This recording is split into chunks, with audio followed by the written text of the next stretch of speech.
বাংলাদেশের নিউজ আপডেটে আপনাকে স্বাগত জানাচ্ছি। আমি মাহবুব শারুক। সরকারের কোনো কর্মকর্তা গণভোটে হাঁ বা না এর পক্ষে ভোট দিতে জনগণকে কোনো ধরনের আহ্বান জানাতে পারবেন না। নির্বাচন কমিশন জানিয়েছে, এই ধরনের কার্যক্রম ভোটের ফলাফলকে প্রভাবিত করতে পারে। এটা আইনত দণ্ডনীয় অপরাধ। 29 জানুয়ারি সন্ধ্যায় ইসি এ সংক্রান্ত চিঠি জারি করে।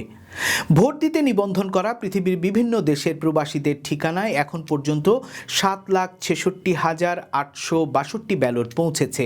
তার মধ্যে ভোট দেয়া শেষ করেছেন 4,32,989 জন প্রবাসী ভোটার। আর এর মধ্যে 29,728টি ব্যালট পেপার বাংলাদেশে পৌঁছেছে বলে জানিয়েছে নির্বাচন কমিশন।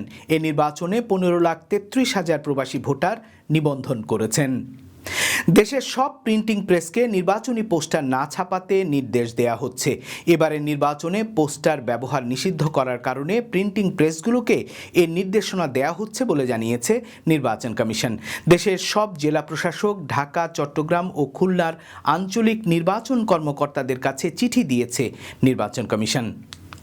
বিশ্ববাজারে গোল্ডের দাম বাড়তে থাকায় দেশের বাজারেও এর প্রভাব পড়েছে। 29 জানুয়ারি সকাল থেকে প্রতি ভরি গোল্ডের দাম 2,86,000 টাকা ছাড়িয়ে গেছে, যা দেশের ইতিহাসে সর্বোচ্চ।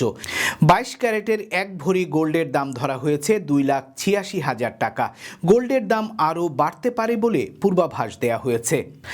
ট্যাক্স রিটার্নের সময়সীমা আরও 1 মাস বাড়িয়েছে জাতীয় রাজস্ব বোর্ড এনবিআর। ফলে দেশের করদাতারা 28 ফেব্রুয়ারি পর্যন্ত তাদের ট্যাক্স রিটার্ন দাখিল করতে পারবেন।